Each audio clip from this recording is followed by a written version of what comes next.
resolver os conflitos humanos de forma não violenta? O que é necessário para desenvolver uma cultura de paz? Você pensa sobre essas coisas no seu dia a dia? E as suas ações contribuem para um mundo mais ou menos violento? No programa de hoje você vai conhecer duas pessoas que dedicam as suas vidas para a construção de um mundo mais pacífico. A cultura de paz é o tema do Bate-Papo na Saúde, que está começando agora. E nosso primeiro convidado é Samuel Muniz, coordenador da Nave do Conhecimento, compositor, roteirista e educador social. Samuca, né? Podemos chamar de Samuca. Seja bem-vindo, Samuca. Obrigado. Antes de ouvir a sua história, que nos interessa muito, eu queria fazer uma perguntinha. Como é que você explicaria para uma pessoa o que é a paz? Como a gente pode conceituar paz? Olha... Não é simples, né?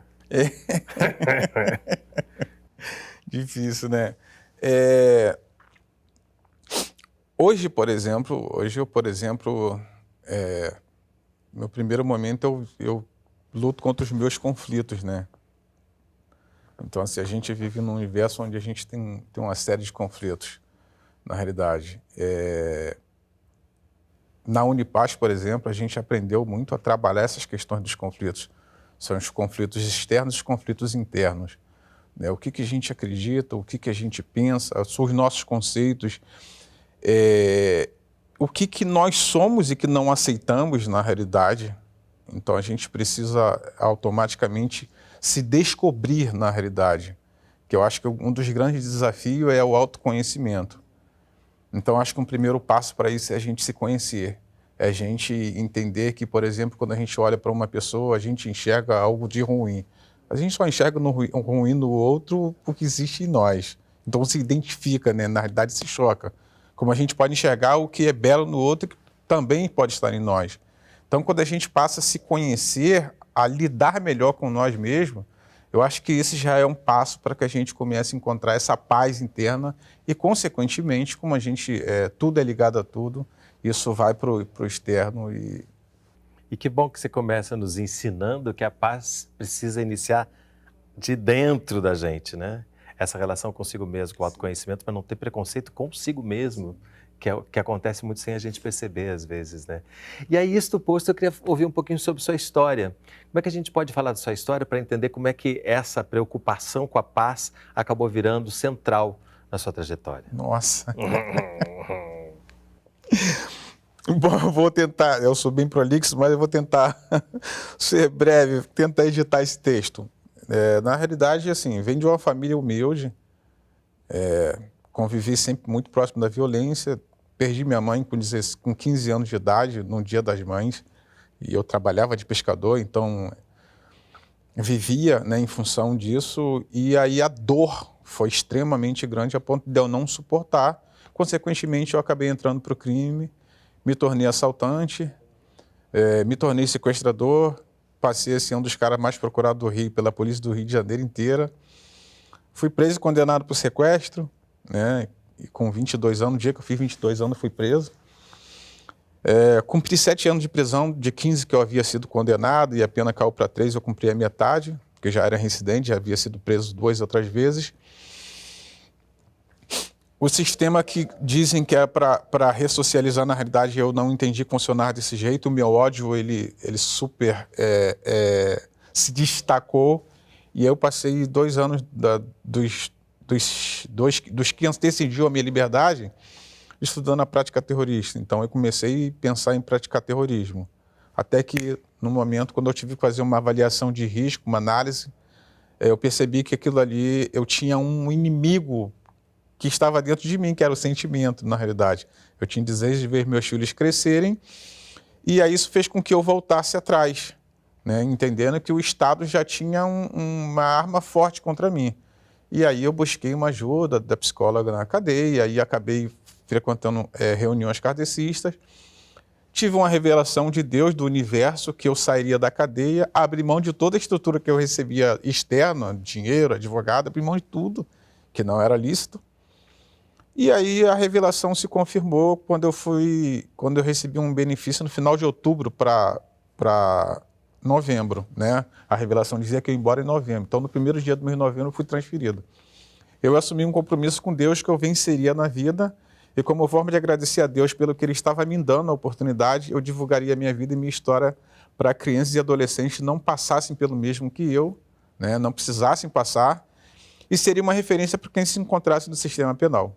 Então, hoje já são 26 anos em liberdade, nunca mais retornei, nunca mais usei droga, então... Uau! Realmente, né? Você editou, mas a contundência da sua história, ela persistiu na sua edição. E é muito interessante te ouvir, né? Porque você fala com uma naturalidade desses universos que muitas vezes são tratados como tabu, né? Que é como que você ingressa no mundo da violência e, ao mesmo tempo, contando motivos internos mesmo, falando de sensações, de sentimentos, que eu acho que são coisas que ficam muito... A gente acaba não falando sobre elas. E se a gente está falando de paz, a gente precisa falar de sensação, sentimento também, Claro. que nos permita lutar pela paz, né? E eu acho que isso é uma coisa que acompanha a sua trajetória. Sim, e quando eu venho, na realidade, eu vim muito certo de que eu faria trabalho social. E aí, em 2000 para 2002, eu ingressei numa instituição, né, uma ONG holandesa.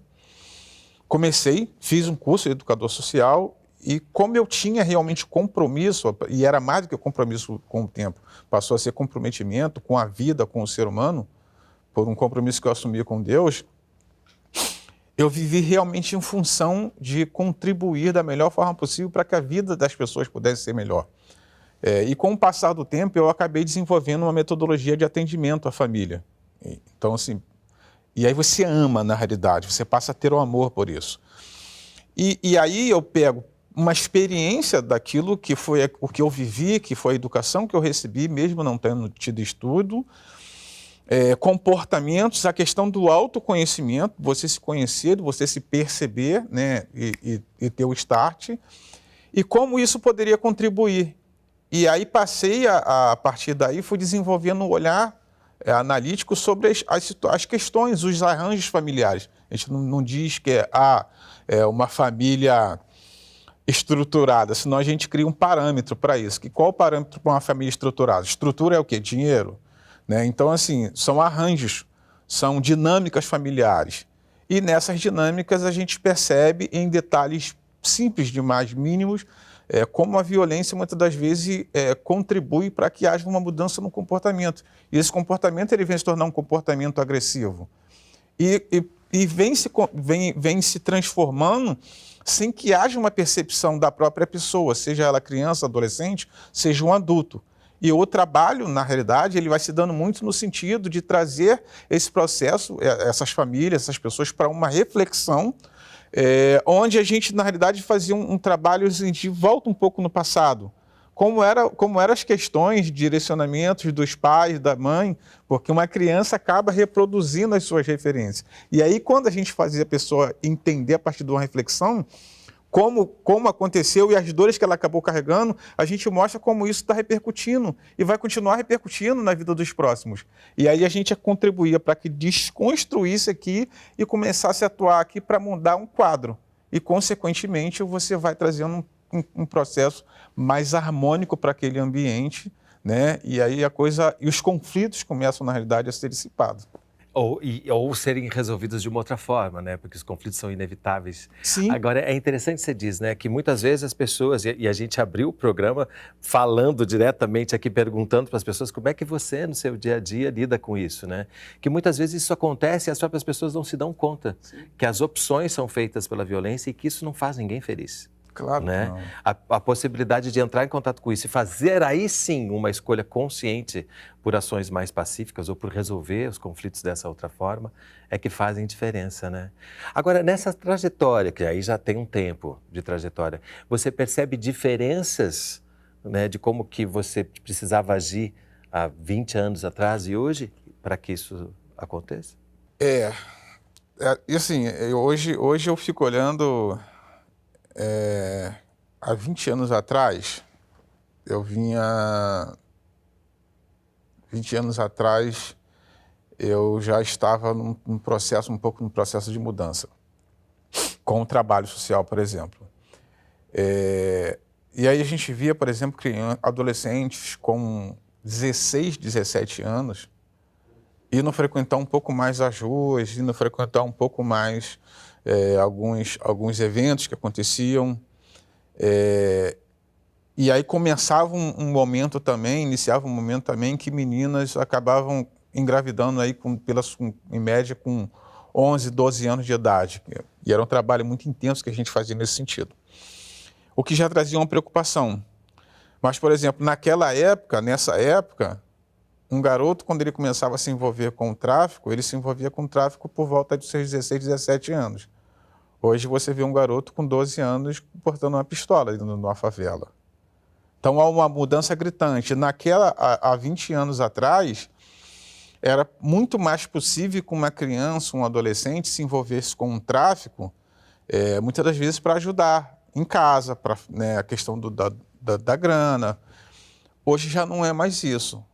Hoje tem uma galera, o garoto, e isso teve sempre muito ligado menino com a menina, o garoto porta uma arma e ele dá uma sensação de poder, de segurança. A menina que se envolve com ele, automaticamente, mesmo que ele só esteja portando uma pistola, ela passa a ser mais respeitada, porque ela também está com o fulano. Ele, às vezes, minimamente, ele supre alguma necessidade que ela precisa e que os pais, se a gente olhar por uma questão financeira, de empregabilidade, não tem condição de suprir. Então, há meio que uma rota de fuga, de busca, né, para algumas questões. Mas hoje a gente vê principalmente a galera dentro das favelas com uma idade mínima, por exemplo, 14, 16 anos, portando um fuzil, mas como se esse fuzil hoje fosse um cordão de ouro. Isso tudo mostra que ficou mais complexo. Muito. Né? E como então a gente levar essa palavra que possa trazer uma oportunidade de paz nesse contexto? Isso é um desafio.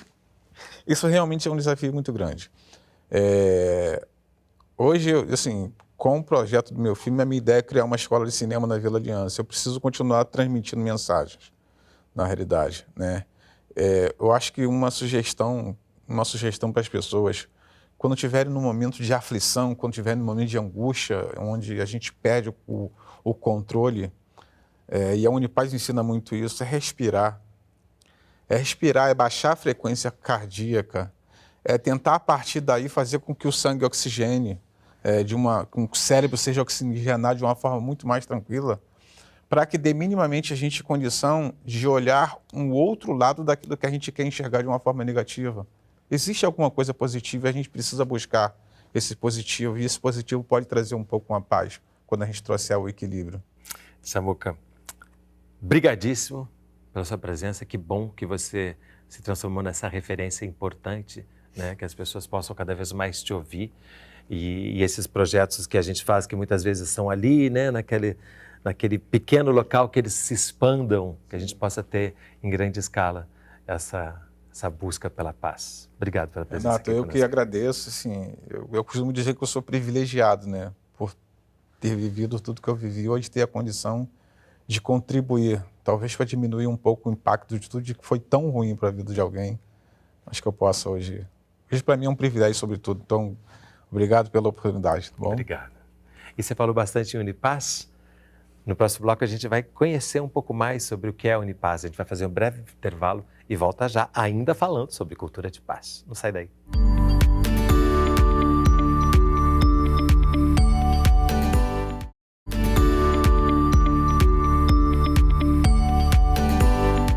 Bate-Papo na Saúde está de volta falando sobre cultura de paz. Nesse bloco, nossa convidada é Glória Sobrinho, educadora, facilitadora da metodologia de educação para a paz, desenvolvida por Pierre Vaio e diretora-presidente da Unipaz do Rio de Janeiro. Seja bem-vinda, Glória. Muito obrigada. Tem esse livro lindo aqui que você me deu, do Pierre Vaio, Arte de Viver em Paz, por uma nova consciência e educação. Eu começaria te perguntando a mesma coisa que eu perguntei para o Samuca. Como é que a gente pode conceituar o que é a paz? Então, a paz, o grande problema é que ela não é uma coisa só, né? Então, eu até digo, é um substantivo coletivo. Por quê? A gente não pode colocar a paz como algo simples, como a gente normalmente fala. Eu até brinco assim, olha, paz não é... Paz é amor. Existe a paz no indivíduo, a paz na sociedade e a paz com a natureza. Então, são 3 níveis de paz que se desdobram, né? A paz no indivíduo é a paz no corpo, a paz nas emoções, a paz na mente e a paz do espírito. Então, são 3 níveis de paz que nós temos que buscar em nós para dizer que isso é paz. E a paz na sociedade. E a paz na sociedade é a cultura, é o movimento político, religioso e um terceiro, isso aí eu estou falando muito síntese, né? E uma terceira é a parte da economia. E na natureza é a ciência, maravilhosa, eu sou apaixonada por ela, mas esse indivíduo que não tem essa paz na mente, ele vai fazer descobertas maravilhosas, mas ele vai fazer uma intervenção. Então, essa paz fica complicada na natureza. E que vai responder na vida biológica e tudo, e, enfim. É um círculo. Pierre chamou isso a roda da destruição. E é bom te ouvir, porque a gente começa a perceber que se a gente continuar lidando de uma maneira simples com a paz, a gente não vai chegar a ela, né? Então é importante entender todos esses movimentos necessários para que essa cultura de paz aconteça. Agora, ao mesmo tempo, essa complexidade também dificulta que a gente haja em favor da paz. Porque a gente pode dizer isso? Paz é ação? Paz é ação. Paz e ação. E como esperança, por exemplo, né, que a gente não pode perder a esperança. Não, a gente tem que perder a esperança, porque a esperança tem que virar verbo. Esperançar. Esperançar é verbo, e verbo é ação. Então, a paz é ação o tempo inteiro, o tempo inteiro. São escolhas que a gente faz cotidianamente, né? Cotidianamente. Em todos os setores da vida da gente. Então, por isso é que eu digo que cultura de paz é uma utopia realizável.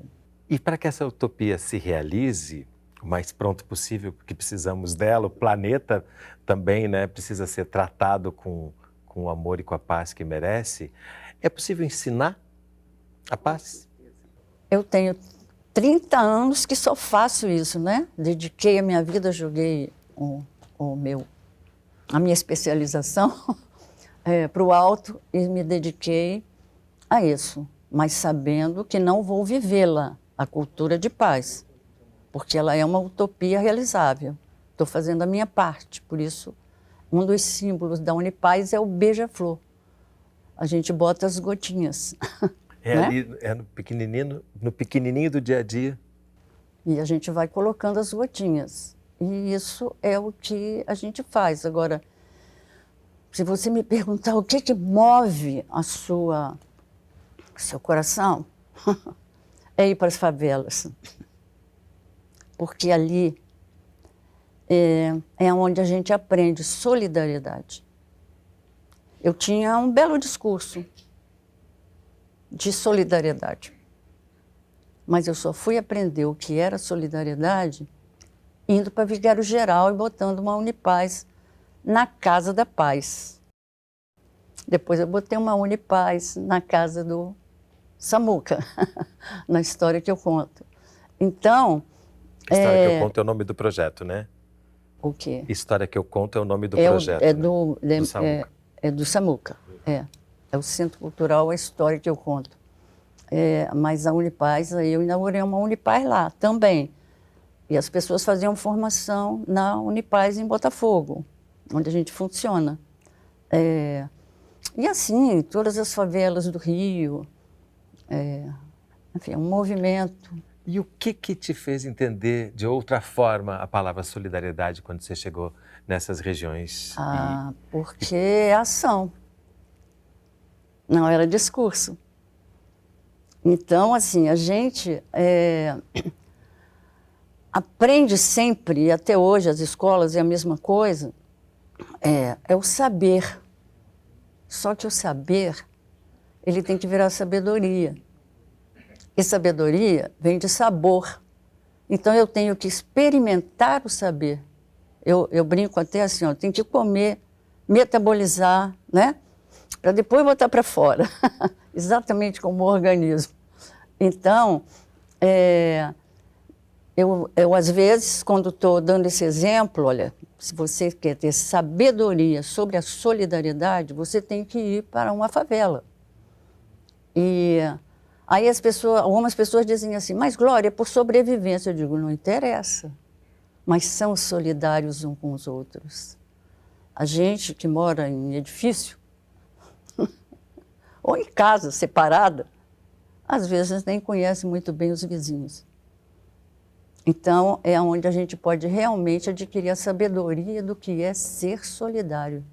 Autor da teoria da relatividade, o físico Albert Einstein demonstrou no início do século passado que tudo no universo é formado pela mesma energia, do mesmo modo que, embora vistos como diferentes, o gelo e o vapor são, em último caso, apenas água. Desse modo, a fragmentação só existe no pensamento humano, cuja propriedade essencial é justamente classificar, dividir e fracionar, para em seguida estabelecer relações entre esses fragmentos. Então, querido, olha que tarefa herculeana que a gente veio para esse planeta Terra. Eu gosto de pensar que eu decidi, pode me mandar que eu vou tentar dar conta de viver lá. Nós vivemos num planeta que é tudo separado, um planeta de relação. Para ter a consciência que não existe separação. Olha que loucura! E é tão bom poder ouvir os povos originários, né? Você falando do Cacaverá, Nossa. e aí Ailton Krenak, Davi Copenaua e muitos outros que talvez a gente não possa, que não chegam até a nós pelas mídias, né? Mas citando esses como exemplos de todos, eles estão nos dizendo isso constantemente, né? Desde que invadimos essa terra. Desde que invadimos essa terra. Há que aprender com eles, né? Porque eles também entendem a saúde da natureza como fazendo parte das outras. Tudo. A gente esquece. Então, na Unipaz, a gente trabalha com essa diversidade, porque a nossa metodologia é transdisciplinar, holística, e que as pessoas acham que holística é alguma coisa. Não, holística é uma visão. Eu tenho uma visão do todo. Eu sei que existe um todo, que eu faço parte dele, né? Mas e aí? É a transdisciplinaridade esse aí foi criado por pessoas, cientistas, e foi muito trabalho, para variar a maioria da França, né? Inclusive como o Pierre. Então, a transdisciplinaridade, entender a transdisciplinaridade, é que nos dá a possibilidade de ação dessa visão. Em nome de uma cultura de paz. Em nome de uma cultura de paz. É o pano de fundo, mas sempre dizendo, ela é uma utopia realizável. E aí, eu tenho 82 anos e eu já vivo muitas utopias que se realizaram. Então, eu acredito nela. Que bom, porque aí faz com que a gente acredite também. Então, tá bom. Obrigado pela presença aqui, parabéns pela sua trajetória. Que bom que você aceitou o desafio para esse mundo de baixo aqui, falar essas coisas para a gente. Obrigado. Muito obrigada, também a você. E o Bate-Papo na Saúde de hoje fica por aqui. A gente se vê no próximo programa com mais um assunto que tem tudo a ver com a sua saúde. Até lá.